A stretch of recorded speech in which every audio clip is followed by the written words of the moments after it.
What We Do in the Shadows is an American mockumentary comedy horror television series created by Jemaine Clement and Taika Waititi. The television series is based on the 2014 film of the same name, written by the same two writers.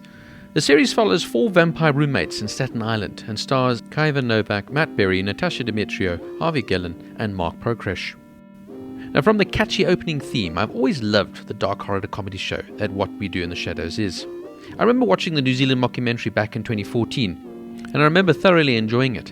It was also one of the first times that I'd heard of Taika Waititi as a director, never mind an actor and a writer. Of course, he's gone on to do some fantastic films like Jojo Rabbit and Thor Ragnarok. I'd been highly recommended the show by some friends, and at first glance, I absolutely loved it. It was offbeat and a unique take on the famous vampire legend. Here we saw the human side of vampires, if you will, their daily struggles with living for eternity and taking the mickey out of the horror legend, but in a respectful way, as it paid homage to the legend of the vampire, just with a tongue-in-cheek touch. Now, when at first I heard the show was going to be adapted to a TV show series in America, I was somewhat concerned, as a lot of shows haven't exactly transitioned over to American television very well, with the exception of The Office. They don't seem to capture the essence of what made the show or movie funny at first.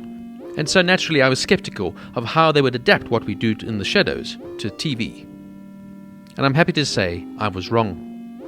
When I heard the original movie creators, Clement and Waititi, would be part of the TV show and create it as well, I knew the show was in good hands. Now, What We Do in the Shadows is an excellent show and pays perfect homage to the fantastic film made in 2014.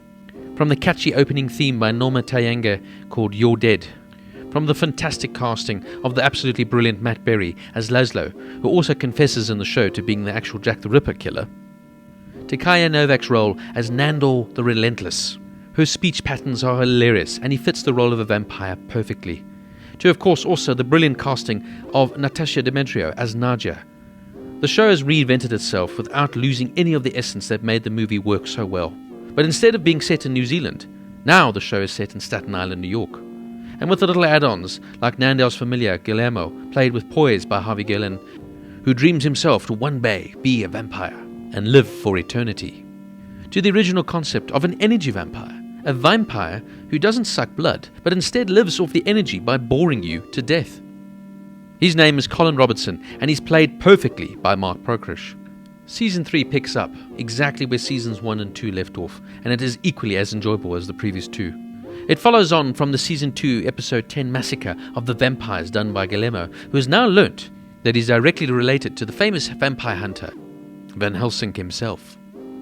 The show always has great original stories and great cameos, and I love the way they mix vampire mythology with modern society norms. Brilliantly funny, but with characters you can actually invest in, as the story holds your interest, but never takes itself too seriously. I love the use of visual effects and references to other horror mythology. It's so clever and original, and I cannot wait for Season 4. If you want a good laugh in horror, then this is the show for you. What We Do in the Shadows Season 3 gets 8 out of 10.